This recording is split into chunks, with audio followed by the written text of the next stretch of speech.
for taking the time to get naked with us. If you'd like to bear it all with me, get in touch. Your story is unique and valuable. Let's show it off. Hello and welcome to the Naked Podcaster. This is Jen Taylor, and today I am with Olivia Schwetz. Olivia, how are you? I am very excited to be here. Thank you for having me. My daughter's name, one of my daughter's name is Olivia, so you're already my favorite because Yay! I love that name.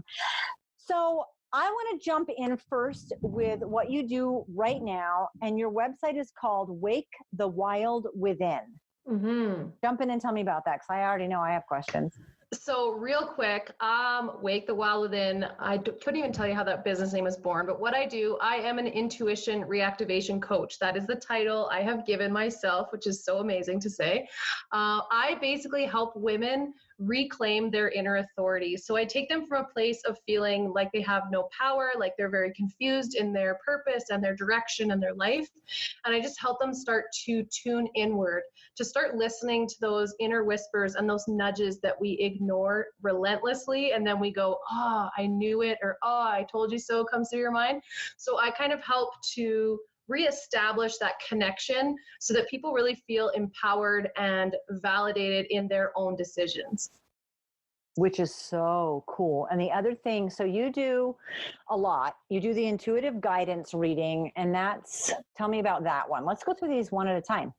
Okay, so this is really interesting. In the last probably like 3 months, I've really started to step in and really own like the fact that I have this psychic ability, and it's very much still coming to be. I've been reading cards for years now, but in the last few months, I've really realized the power that I have. So I do virtual and in-person readings. Both are equally as powerful, and I genuinely still, every single time I do a reading, will have like this like genuine smile giggle, because I'm still blown away by the things that just come out and the things that like just get said, because I just turn the filter off and I kind of call it letting spirit talk, or call it letting our guides have the conversation and they use me as the vessel. I'm very much still in control and conscious during it, and do so safely and protected. But it's just really powerful what comes through. Like I've had names come through. I've connected with grandmothers. Like I don't say that I'm a medium. I don't connect to the other side. I don't see the veil. But it's just the words and the messages and the download that comes through when I'm doing a reading are absolutely like, they blow me away. I'm genuinely surprised every time, but it's really special. And I've created some powerful change and just inspiration and validation for people that have come to me for readings. And it's one of my most favorite things to do. That's interesting, because when I read your when I read your website and I was looking through the information, I was like, oh, that could be fun. I actually have cards. So my best friend got cards and we got really into it, and she understood how they worked more than I still do. But she bought me my own set. And a couple of my kids have gotten super into it, and I've done my own readings, but I don't have an super emotional connection to. Yeah, you're nodding. I know. Nobody else can see her nodding. She's like, yeah, Jen, of course you don't have that, because you don't have that. Yeah. So I have them and I love them and I touch them and I like having them here, but I don't know how to actively use them, even just to be like, okay, we want to set up your day today, or give a question. No. You are not alone. I have so many people like I have a free Facebook community, and I have so many people that are like, I have a deck, but it's like a deck that's like, it's that thing that's tucked in the back of your nightstand next to like your vibrators and stuff, right? Or that you like don't always admit that you have, but you have it like in a special place, but you don't always use it all the time, or you're not sure how to really tap into it. And I am totally understanding of all of that. Yeah, she's got a whole stack on her. I do. See, they're right there. See, I switched my camera. My vibrators are in a totally different space.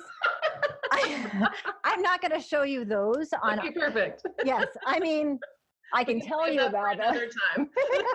That's a private Zoom call. Yeah. But I have them actually out. I mean, you saw they're on my bookshelf. They're on a special shelf. Mm-hmm. They're out there. I look at them all the time. I like to touch them and feel them. But yeah, I know what you mean. It is definitely something. And I think when you get something that you really want to believe in, or you do believe in, or you want to know what the possibilities are, but you lack that connection, for me, I'm like, okay, they're meant right here just to be a comfort that they're there, and that's okay until you get to another stage or something. But another thing you do is life coaching. Yes. Yes. So I do life coaching. I, of course, infuse that with the oracle cards, the readings, the psychic, all that stuff kind of gets infused through it. I've ran group programs where I help women reclaim their intuitive powers, or I've also had one-on-one clients that I've had powerful transformations with. I absolutely love one-on-one coaching. To me, it is much more intimate. You're able to go a lot deeper because there's that safe container that gets built. As great as group programs are, and I still do run them occasionally, one-on-one is like bread and butter, like super awesome and an incredible space to have. And it's just really beautiful to watch someone, even in just a short amount of time as 3 months, go from where they were when you signed them up to where they are in like 90 days. Like your entire life can change in a year. So it's amazing what you can do in 3 months when you really set yourself up for success and you're relentless and ready to just take courageous action. I love that you said that about what can happen in a year. I do this thing where I keep a journal, and it used to be a little notebook, and now I use notes on my phone, and I will write down, and this is one of the things that I always tell people to do in my coaching and speaking, is write down the things that are like above normal. You don't write, it's not a journal. It's a bullet point list of things that happen. Like I flew to see my daughter graduate from basic training. That goes on that list. I cut my finger and got 7 stitches. That goes on that list, you know? Mm-hmm. And when you wait till the New Year's Eve thing, the end of the year, the beginning of the new year, and you read that, you're like, oh my gosh, I totally forgot about that. And you realize really how far you've come in so many ways. So I love that you said, imagine if you were hyper-focused for 3 months instead of just keeping a list for a year. Yeah, yeah. That's amazing. And then you do healing sessions, energy sessions. Yes. So I am certified in Reiki. So I am an energy healer. I also do access consciousness. And the interesting thing about that is I have tried to mix the two, because Reiki, you get attuned to do distance healing. So I can heal anyone like wherever they are in the world, because energy knows no distance. And with the access consciousness, it's more of like an accessing the points on the head. And I have done a few trial sessions with clients who are willing, where I use my Reiki and I utilize basically like a blessed doll that I have. Don't worry, it's not a freaky like Annabelle type doll. It's a really good, legit, love-filled doll. And I use the right hand positions and everything to use access consciousness mixed with the Reiki, and it's kind of becoming like my own modality. And it's really been such a beautiful like blossoming journey to see it actually work. Like access consciousness is all about rewriting limiting beliefs and changing your perspectives and how you like have these old blocks, and it just clears out like your ability to receive and create love in your life. And so to mix it with the Reiki, which is essentially just as healing and powerful, of clearing all your chakras and getting all the loving healing into the right spaces, it's pretty neat to mix the two and watch what happens. So yeah. I want to dive in here a little bit, because I was always supernatural person, had my babies at home, breastfed them for 2 years, used a naturopath, right? But energy work seemed woo-woo to me. Yes. I was like, there's a pendulum, and I was pretty far to the woo-woo side, but I had my limitations. And then I met someone a year or so ago, and she has like 3 degrees in science. And so I think you hit a point or an openness, regardless of your age, that you think, well, what if there's something like no harm, no foul, right? So I asked her, and she described everything to me with the science background. And I was like, oh my God, I totally get it.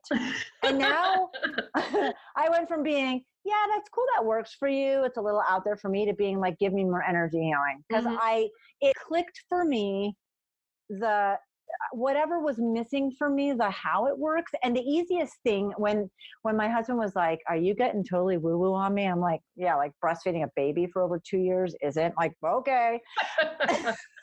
But I said, my favorite way to make it make sense is, yeah, have you ever been so nervous, like before you play basketball, that it made you throw up or you got diarrhea?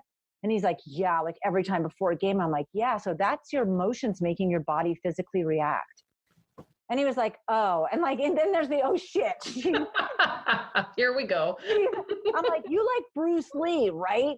Okay. So it's like, do I need to say more after that? I don't think so. So anyone, especially men, if they know who Bruce Lee is and they like him, you cannot believe in what he does and love what he's done and not believe in the energy healing and the spiritual side. Yeah. You can't have gotten sick to your stomach over having to give a talk in class and not believe in energy work. So as soon as I made that connection, I was like, oh, the world is open to me. So I don't know how much resistance. I love it. You see when you're talking to people, do you see a lot of resistance where you have to explain the connection? Every now and then, but I'm at a point too with, it's more so in my like personal life, like when I'm telling people what it is I do, if I meet them for the first time. In the online space, I'm always calling in the right people. It's always just lining up perfectly. There are a few people that require a little bit more of like an in-depth, but I'm just like, you have to try it to believe it. Yeah. And the very first time, like I got certified for Reiki, it's only coming up on a year. So I've only been practicing energy work for about a year on others. I've been doing it on myself for 2. And first time I do a distance healing, she lives like 4,000 kilometers away. And she's like, okay, let's do this. Hadn't really talked to her since or beforehand. And I do the session and right away I'm stuck on her throat chakra. And I'm like clearing my throat and I'm like, what is going on? And like, we weren't connected while I was doing it. We were connected, but we weren't speaking. Right. So after the session, I sent her this email and like told her what was going on. And I'm like, I don't know what's going on in your throat chakra, but it is nasty in there. Like I sent a lot of healing there. We need to talk about this. And she sends me a message and she goes, I never even thought to tell you. She's like, I've been fighting a nasty throat infection for the last 3 weeks. And I was like, okay, good to know. Well, I sent a lot of healing there. So hopefully you're on the better end of it. Within a few days, she messaged me. She's like, my throat's never felt better. I don't know what it is you did, but this works. Like my first experience and it worked. So it was my first experience. It was her first time receiving distance healing. And it was such a profound like result that I was like, there's no denying this. Like it is absolutely 100% like tangible now. I love it. Let's go back. Let's go back in time and do some time machine.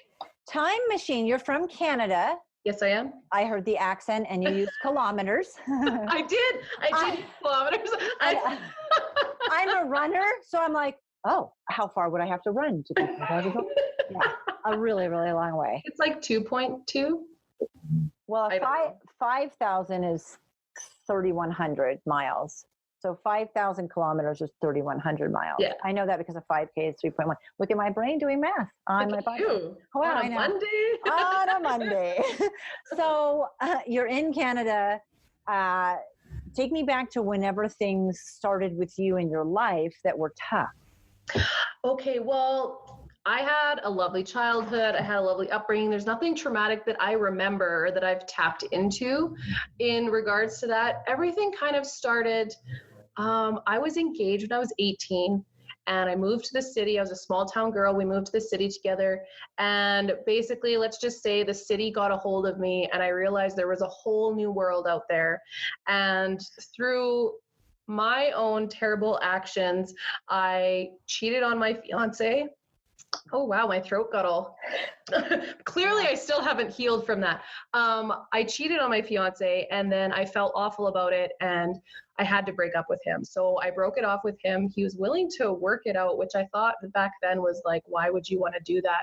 I couldn't even look at myself in the mirror. I didn't even like have any idea like why. And so I completely shut him out. I shut him out, shut him down and moved on with my life. But it turned into this pattern of me stepping into relationships or men that either they needed a whole lot of healing or they were so narcissistic. It was just like, it was just awful. It was a hard time and I was losing myself in alcohol, in like not so much recreational drugs. Like I didn't do a whole lot of that, but like teach their own. But alcohol was my big thing. I was numbing my feelings. I was numbing what I wanted to really create in this world. And I thought that I had to find myself in other people. Like for probably a good 5 years, I'd say from like 19 to 23, in that like young 20s era, I was convinced that someone else was going to tell me who and how and what I needed to be in this world. And so I found myself like feeling like a wash cycle. Like I just rinse and repeat. I'd have this guy 1 week, this guy 1 week, this guy 1 week, rinse and repeat. And I was always attracting the same type of man who like didn't respect me, who only wanted one thing, clearly sex.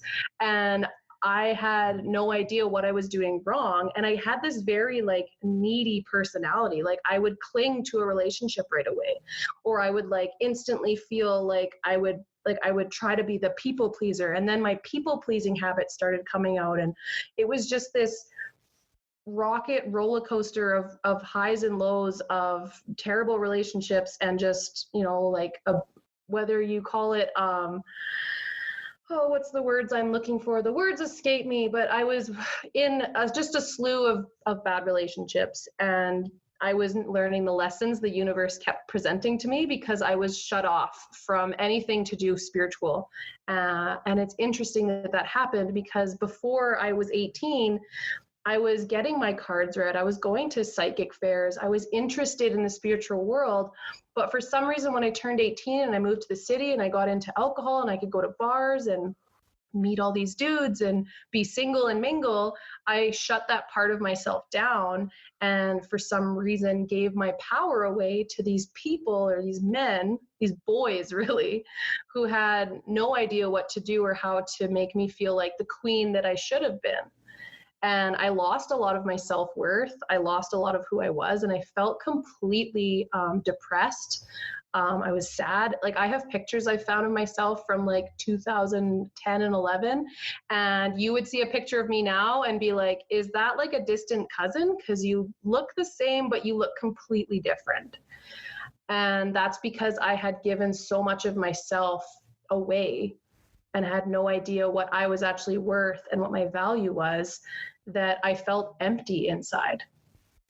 And that was really like sad when I realized that. I always think when you're in situations like that, even if you had been in relationships for longer, if you're doing the same thing over and over and hating it, you can't really, like the guy's, he's got nothing to lose. You know, sometimes why change it if it's like it seems to be working fine for him, you know. But I get what you're saying about how you're attracting the same person over and over and not learning the lessons. And in that process, your self-worth went down more. Mm-hmm. It's interesting that you had been exposed so much to spiritual stuff and psychic stuff prior to that, because I don't think that's like the most common thing statistically, that girls at those ages, 18 and under, are getting their cards read and stuff like that. Maybe it's more than I realized, but you were tapping into that and then you stopped. I find that really fascinating. And it's funny as well, because the last time I got my cards read, when I was 17, I was already with my high school boyfriend before we were engaged. And she told me right away, she's like, the relationship you're in right now, it's not going to last, right? And I'm like, oh, I'm 17. Like, my life is perfect and I'm going to marry him. We're going to be together forever. But she basically told me, and I have like a cassette tape of our reading somewhere in my things that I wish I could find.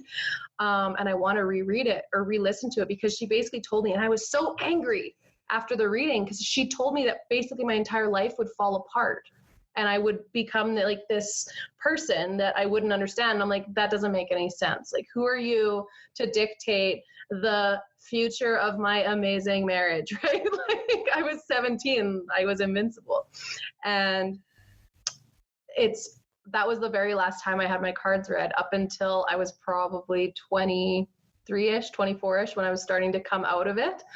And it's just weird. I can't even say it's weird because it's like, of course, like she held the mirror up and was like, this is what's going to happen in the direction you're heading. And I was like, there's no chance in hell. I'll see you later. And then, So like it's 5 years only later, I woke up and I was like, oh my God, she was right. so you only want to believe your cards when they're good. Yeah, exactly. And they're what you want to hear. Right. That's like skipping therapist till you find the one that tells you what you want to hear. Yeah. Okay. All right. That's really interesting. That's really fascinating. I would love to actually have it changed over. Transcribed. Mm-hmm. You know what I mean? So you could sit and read it. That would be crazy. Now, anyway, that's nuts. I have a vivid memory of grabbing that cassette tape when I got home and just throwing it in the back of my closet. Okay. Well, I mean, it was all crap. Right. It was all crap. You don't need to hear those lies. It's also interesting. Well, I get that though, because at 17, you really are invincible. I mean, you're so right. You don't want to believe anything. And it is a fairy tale. And you think your parents are stupid and they don't know what you're talking about. And, nobody understands you and you've got it all figured out. And of course you're right until you get out there on your own. You didn't go to college. I'm just trying to fill in some gaps. When you were 18 and engaged, you moved to the city. You didn't go to college? I was in college. I was going to a technical school for business administration, and that was boring. I never finished. I finished the first year after breaking up with my fiance.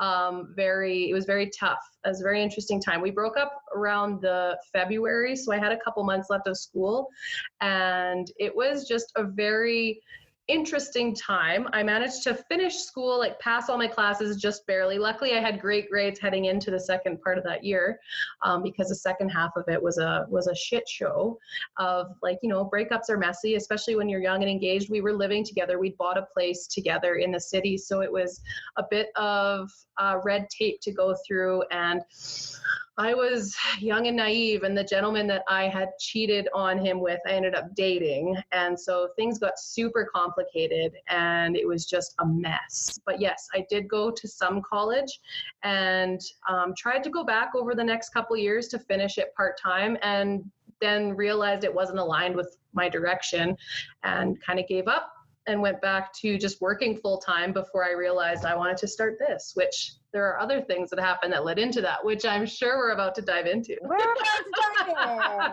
in. Okay, so wow, that is tricky. The dating the guy that you cheated on while you're Yeah.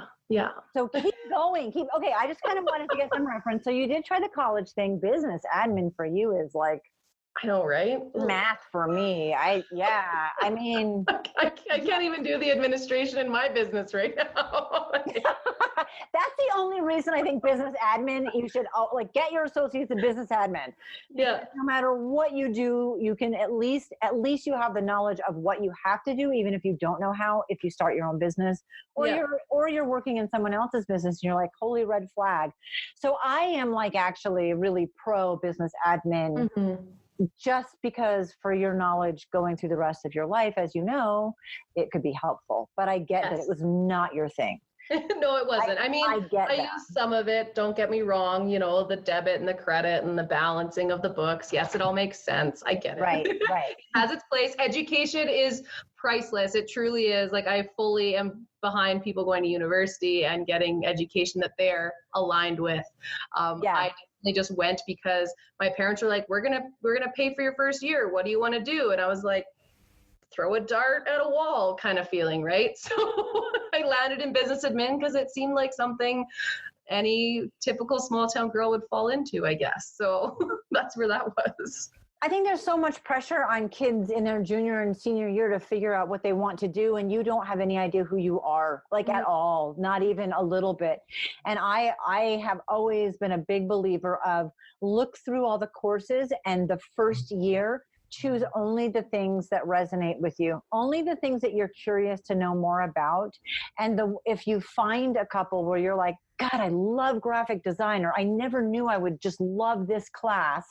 Look at what majors those classes fall in. Yes. And then you find what you want to do. Yeah. It's completely backwards, but I don't know why they have you do it. It's just backwards to me how it happens. How in the world do you know what you want to do if you haven't even taken a class? You know? I get it. I get it. And I'm glad that you walked away from it, because there's no reason to put a square peg in a round hole. Yes. So keep going. Keep telling me about this situation. Well, I ended up following new man to Australia.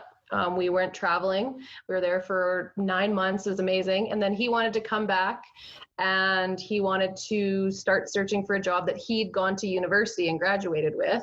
So I was like, okay. So being, not very in my power, and it was my first time leaving the country, I didn't feel comfortable staying behind.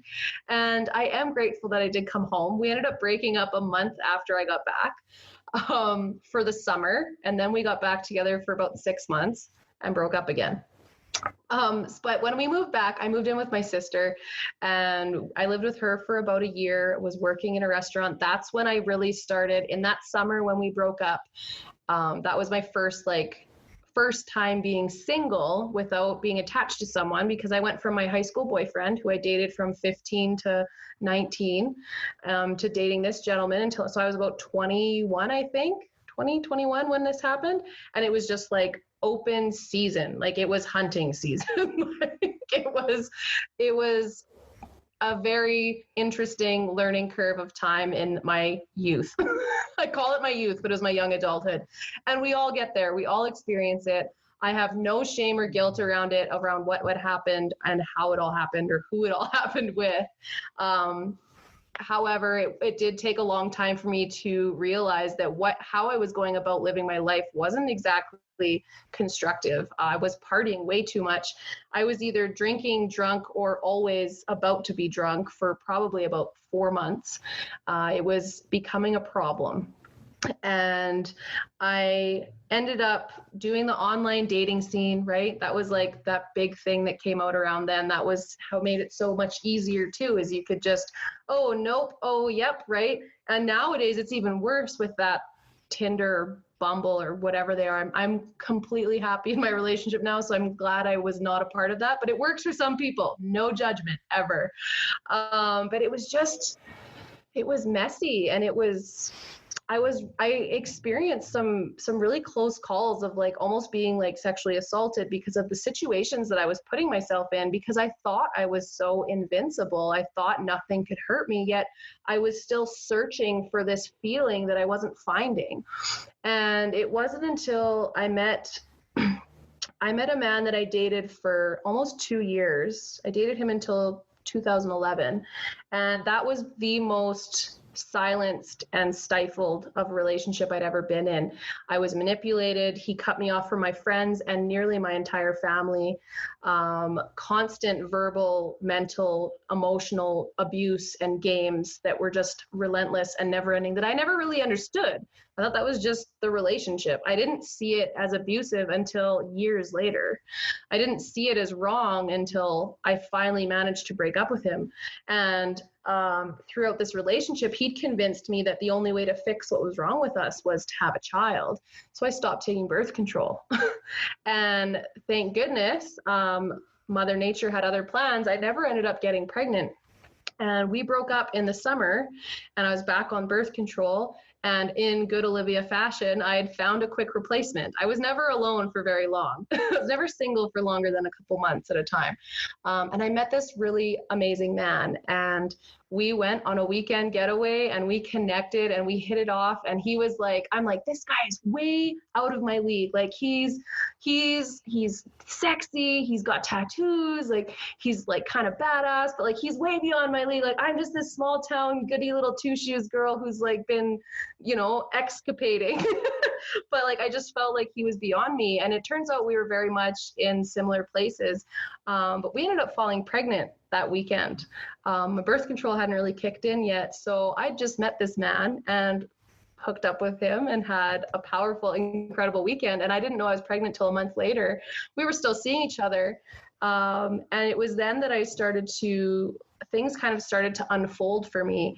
I discovered that he was suffering with really debilitating mental illness. He had bipolar disorder that when managed was good, but when not managed, he fell into a really dark, deep spiral. And I had already cut myself off from so many friendships with my last relationship that I felt really alone. I was pregnant. I was dealing with mental instability. Basically, I was trying to support us. He was trying to go to school, but ended up getting kicked out because he was in a manic. Is it manic?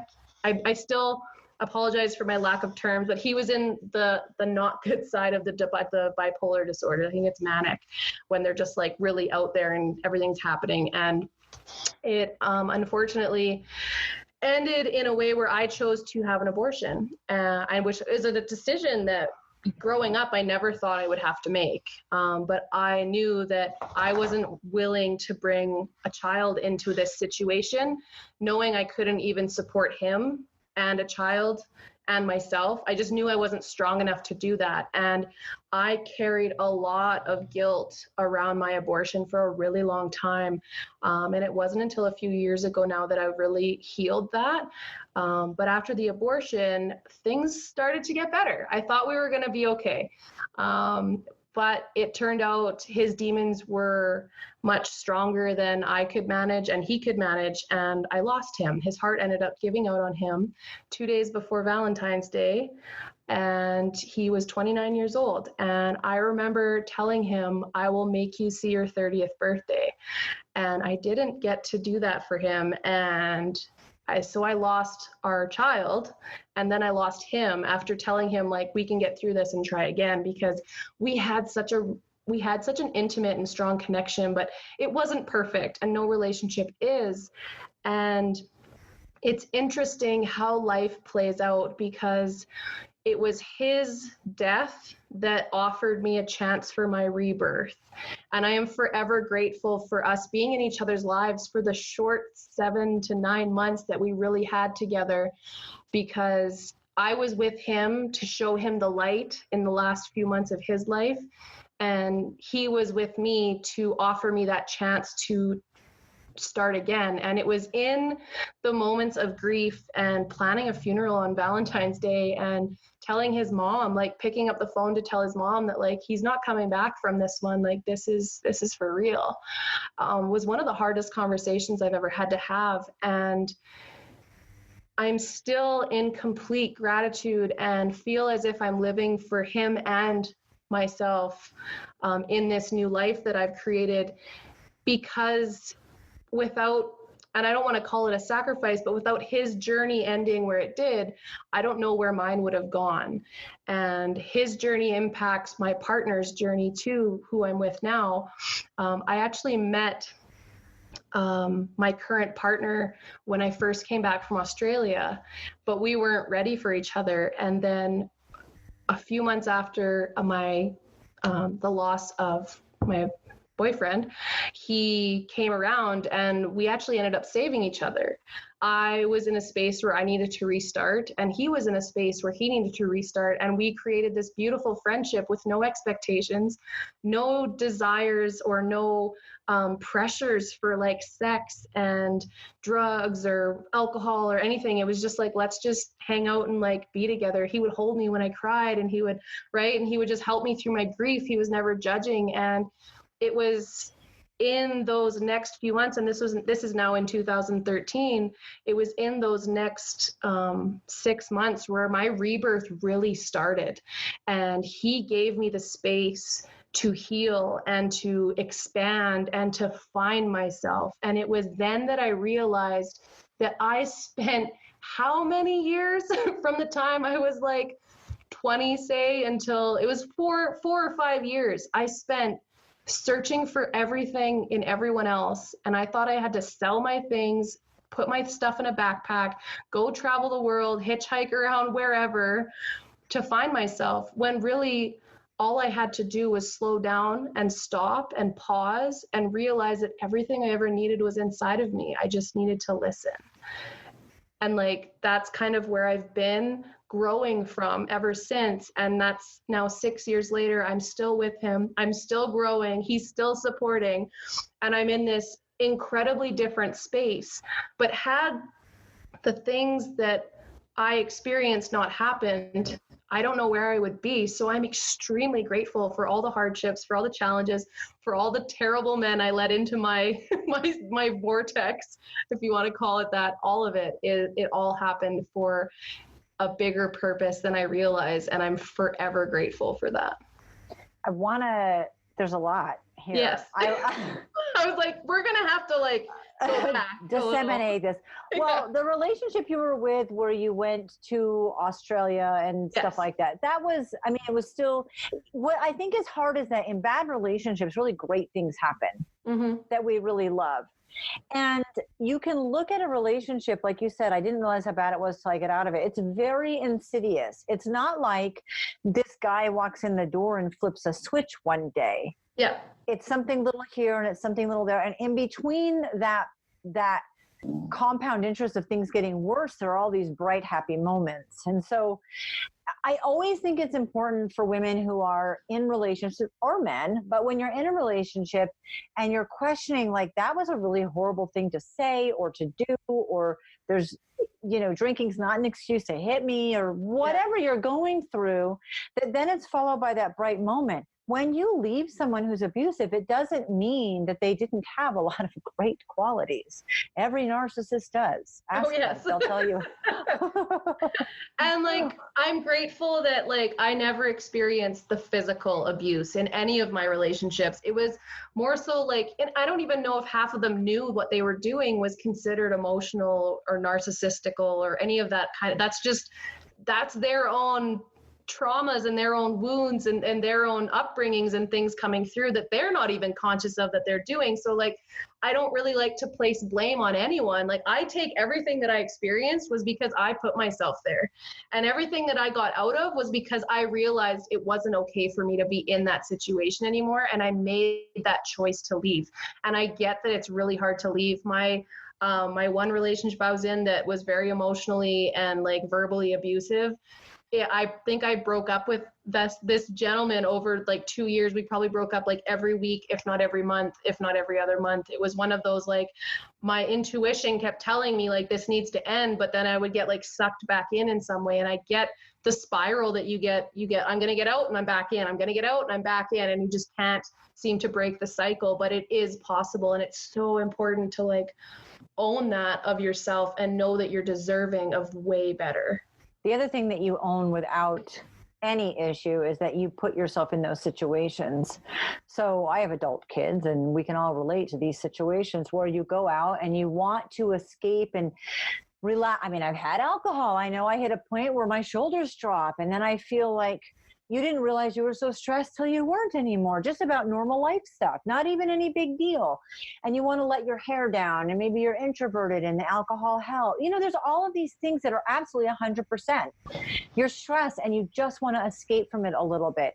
And taking those steps too far, where you're putting yourself in a situation where you're nearly holding a sign that's like, hey, if you're a perpetrator in any way, I'm right here. Mm-hmm. And you kind of described the way you were living like that, and that you put yourself there. Mm-hmm. It doesn't excuse the behavior of anyone else, but it gives you permission to take not the blame, but the fall for it, the part of it that was to take ownership of my half. Right. Every story has two sides. Every relationship has two people. Well, sometimes. I don't know about that lately. In my situation, it's always been two. But right, you know what I'm saying? I'm taking ownership for what I created in my life. And we really all need to like hold a mirror up to ourselves and realize that like I created some part of this, I manifested this. And that's why like I know that the relationship I'm in now, I also manifested that, and the mutual respect and the love and the understanding and the teamwork, all of that comes because we decided that that's what we wanted together, and we weren't willing to settle for less, right? I just love ownership was the perfect word. That's what I was looking for. And I love that because I think in any situation, you need to take ownership. even if it's the person you chose that is your part. So that was awesome. Now, mental illness is a really, really tough one. And God, passing away at 29, just the whole thing, there's nothing easy or okay about that. Mental illness is so difficult for me because I think you step into this place where it's not like your decision to drink a lot of alcohol often, and you could stop it and it would go away, right? Yes, You wouldn't be drunk anymore. And you wouldn't be in those situations. Mental illness, you don't have that control to just be like, yeah, today I don't feel like having anxiety, so I'm going to say no to that one today. Mental illness is out of your control. And so being in a relationship with someone who's struggling with that, that's a totally different animal. Because where the mental illness may be super hard to deal with and more than you want to handle, you also are fighting this battle in your mind that it's not their fault. Yeah. Tell me about that struggle, because you had to have had it during that time. It was endless, that struggle. And I'm a very understanding person. I tried very hard to be understanding, and we tried really hard to get him the right help. And it felt like we were falling on deaf ears a lot. And it felt like he wasn't completely understood because, maybe his past wasn't the best. So they would place judgment on what his medical records would say or anything like that. That's not my story to say, that's his. But there was definitely a lot of, I felt very helpless, very powerless, and very much alone throughout the whole process, that I hadn't known much about it before. And honestly, like, to my own, I don't know what the word I'm looking for is, to my own disadvantage, I still haven't dove deep on understanding it because part of me is like, I just need to move on, right?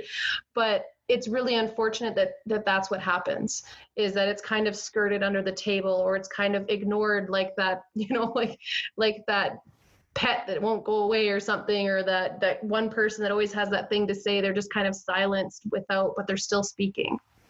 And with me, it was just really disheartening to not have like doctors reaching out and being like, look, this is like support groups you should look into, or this is like, go online and search for this. This was before I'd really dove into what personal development was, and what I really knew was on the internet. Like, oh my gosh, the internet is vast. Had I known then that there were like support groups or like things that you could Google and find everything you need to really feel more understood with people that are supporting someone with this mental disorder and mental health problems, to find that support for him, but also to find that support for me, for like loved ones, right? And I didn't have that locally or even like anyway, and that made me feel completely in the dark. And I was like grasping at straws. I ended up leaning into spirituality at some point because he was starting to feel very like schizophrenic almost. And I was like, you know what, we'll just like sage the house. Will that make you feel better? Like, I remember reaching out to my cousin and being like, what's that stuff you use to like clear the energy of your home? Like, because they were very much had their own experiences. And that was the night that he passed away. I was like, I need to clear this. Like, something's happening, doesn't feel right. And it was already too late. I lost him that evening. And so I literally feel like I grasped at so much to just come up empty in all fashions. I think that's so common with mental illness. And also it's sometimes it can be a relationship you're not meant to be in, not because of the mental illness, but then it makes it more difficult because it's so difficult to separate that. Mm-hmm. And you said that you healed from the abortion, and I would never place judgment on anyone. We're not in anyone's shoes. And I know that I can't even imagine having to make that decision. How was it? What were your tools to kind of get through this? And then then we're getting into, God, there's so much. Okay, just go with that one first. I'm sorry, listeners. No. I'm going in a million directions. But tell me about getting through that, because I've had miscarriages. Mm-hmm, mm-hmm. I know I've been in situations where if I had gotten pregnant with that person, I don't know what I would have done. Mm-hmm. Yeah. You got caught and I didn't. right? Okay, yeah, that makes sense. Yeah. Right. Okay. So the girls in high school that got called out for having sex, they were just the ones that got caught. We were all having. So you got caught in this situation where a lot of us didn't, and we didn't have to make it. So God, go through that process with me. Well, like, my goodness, like not really knowing someone, right? Like, before I even told him, I booked an appointment. And then when he got back from working out of town, I told him, and he said, well, let's make it work. He came from, his mom was a single mother, right? So he was that unaborted child that was decided to be kept, right? So for him, he's like, no, like, it's happening, it's going. And then like a couple more weeks went by, and some, like, just these situations kept coming up that made me feel uneasy. And I'm like, it's happening. You don't have, like, you need to support me in this. When you are stable, when we are in a better place, when we know each other more than just a couple months, like, or however long it was, let's get to know each other in a better way and restart. And it was really unfortunate that I had to book that appointment. I had to walk into that clinic, and he came with me. He supported me through the whole thing. He was great, honestly, super great. And when the doctor confirmed that I was as far along that would classify it as being his, right? No questions asked.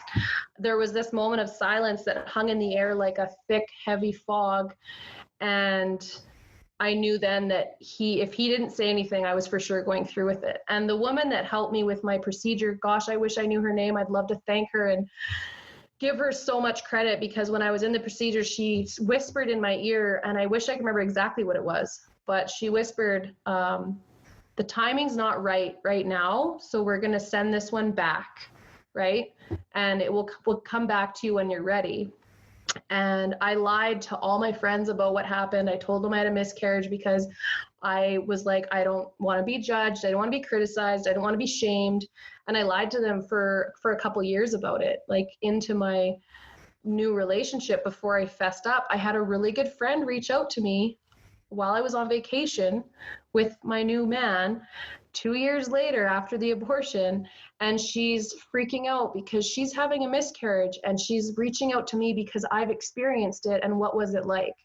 And it was in that moment that I was literally caught red-handed in my lie, and I realized how devastating it was and how it wasn't fair to not only myself but to my friends that I now were rekindled with, who I'd lied to.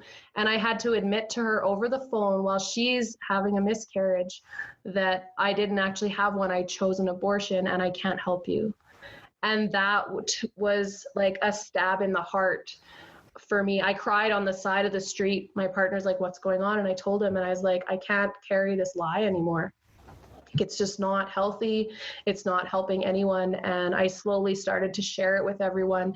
And it was when I started to share it, and it was when I started going to, like, I went to a lot of spiritual circling events where, you know, you sit in circle and talk about your feelings and nothing leaves the circle, and you burn away what doesn't serve you. And it's really powerful, and I love it. And I fully believe in it. It wasn't until I started doing that I really started to heal, like, my sacral chakra and get those and get those feelings really dealt with and out from hiding. And that was really where I started to heal from it. And it became, the more I spoke about it, the more I realized that people I knew had gone through it, or people that I knew who had someone who had gone through it, and that it was a lot more normal, and that they weren't judging, and that they weren't shaming or any of it. And the more that I owned it, the more that I shared it vulnerably, the more power I took back for myself, and the less power it had over me. I love that. And that's so true. I mean, as women, what we don't talk about a lot of stuff, because we shouldn't be embarrassed by tampons in the store. Yeah, exactly. For something that's totally normal, right? That we all experience every month. And yet we don't share things. So I get that. Now, you met the person that you're with now, that you've been with for 6 years. And I have to ask, you said you were good friends and there was nothing sexual. How hard was it for you to slow down? You'd been running on like hyperspeed for 5 years, not wanting to look in the mirror. And at what point did that last card reading slap you in the face? Because there had to have been a moment where you were like, oh my God, Yeah, it was kind of a like, I've been through enough and it's time.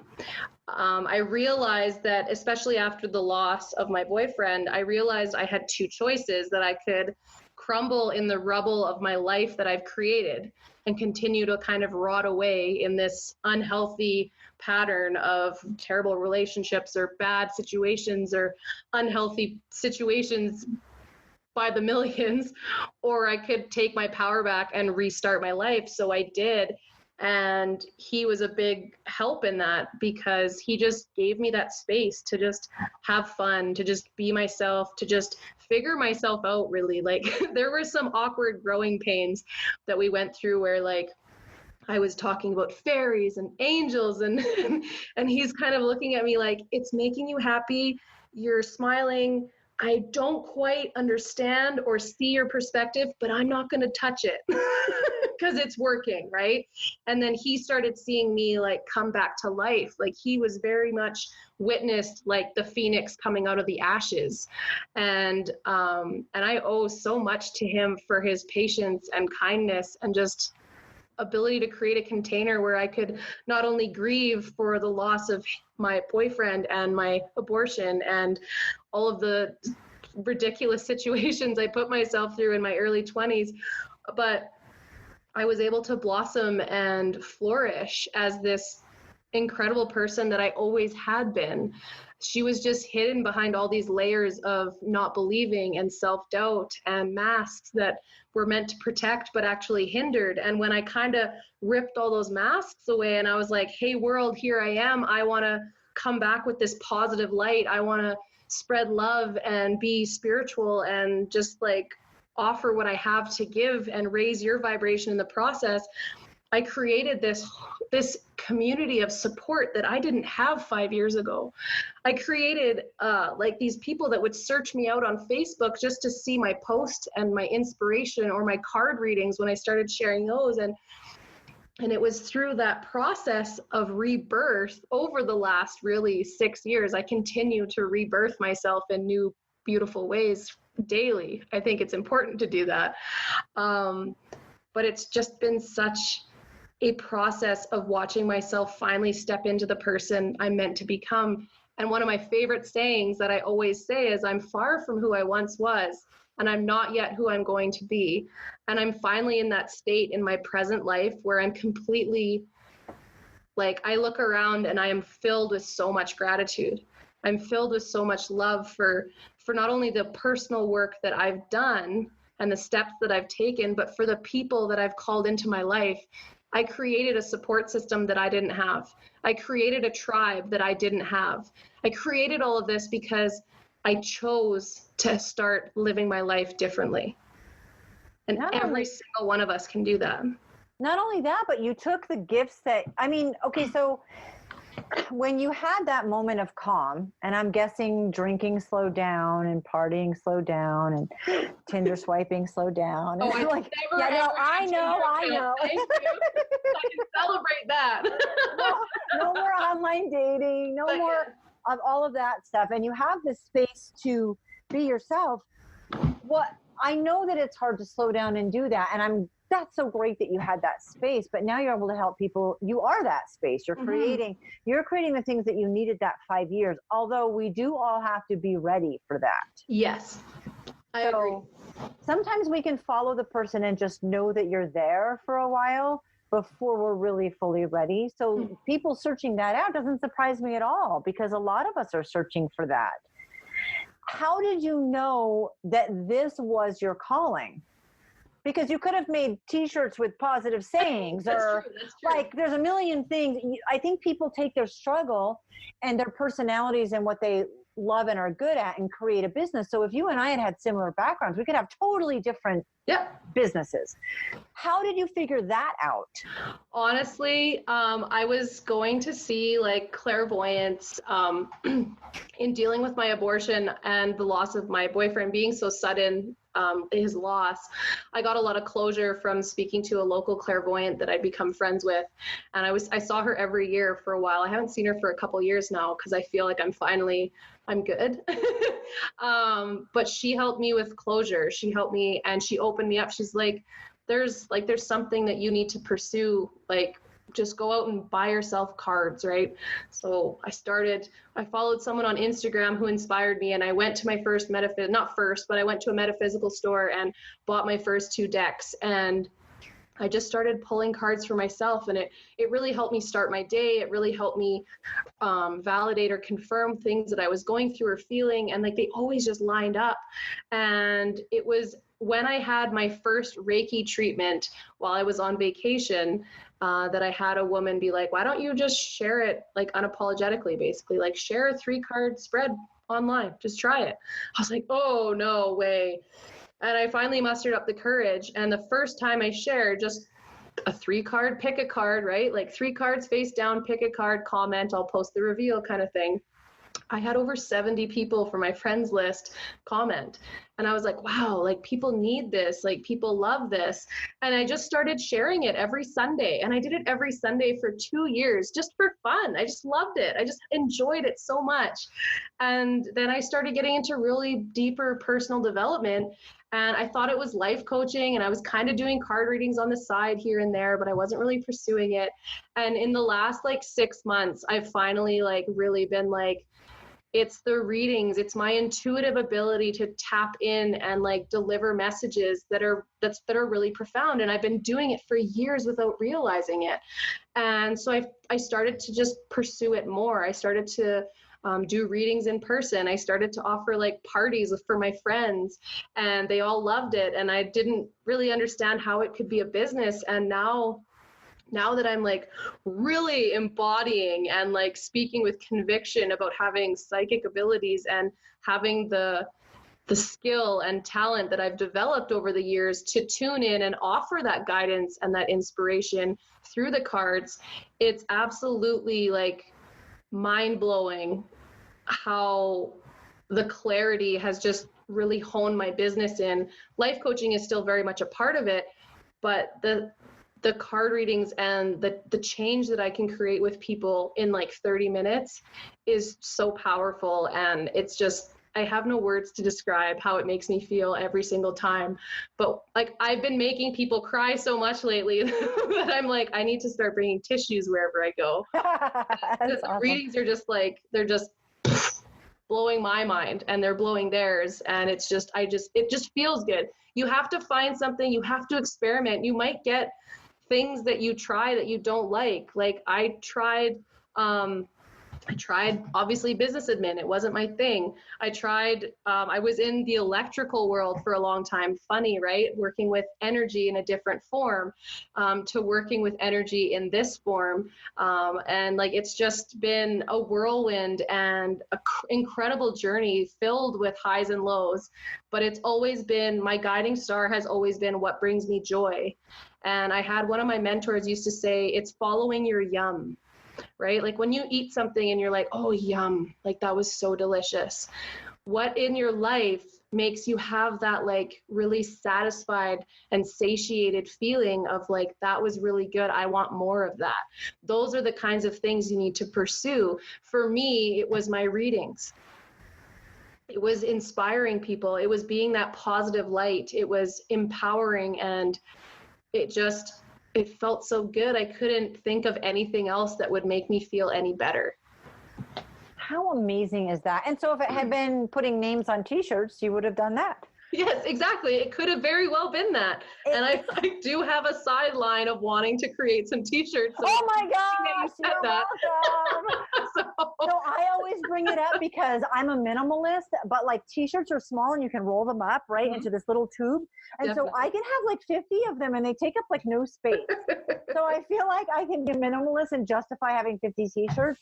And I like the more fun and funny and just offbeat and whatever. So I collect t-shirts that either have, like, you have a saying No one else can see you, but I can. You have a saying right there on your shelf, say yes to new adventures. And I saw that behind you when we first got on. I was like, I need that. That's I want a t-shirt. I need that sign, So I'm that person. So I always bring up t-shirts, I think, because I have a thing about them. But in this case, it's divine. Yes. You need to do some t-shirts. Olivia, what is your Facebook group? You said you have a free Facebook group, and I want to say it out loud here. It will be in the show notes, but tell me what it is. It's my business. So my Facebook group name is Wake the Wild Within. And you can find me on Facebook at Wake the Wild Within. It's Miss Olivia. That's kind of been my online name that it's not an online name. It's become that. My partner originally gave me that name. I need to tell him that or say that. But everything, my Instagram is at Wake the Wild Within. Connect with me on Instagram, Facebook. I'm an open book. You can friend me on Facebook too. I love new positive connections, and I just love to build relationships. So, well, we're already going to be friends now if we're not. So there you go. You'll be like my t-shirt buddy. Yeah. Thank you so much for sharing this journey. It was incredible. It was so much fun. I was really excited to hear your story. When I saw the bullet points, I was like, wow, this is going to be amazing. And it definitely was. And thank you for being so you. Thank you so much. And it's about just realizing that within the mess, whatever mess any of you listening, if you feel like you're in the middle of a mess, where's the message? What are you learning, right? Where can you teach someone who's maybe going through something similar before you or right now, right? That's where I realized that my mess really was my message. Thank you for taking the time to get naked with us. If you'd like to bear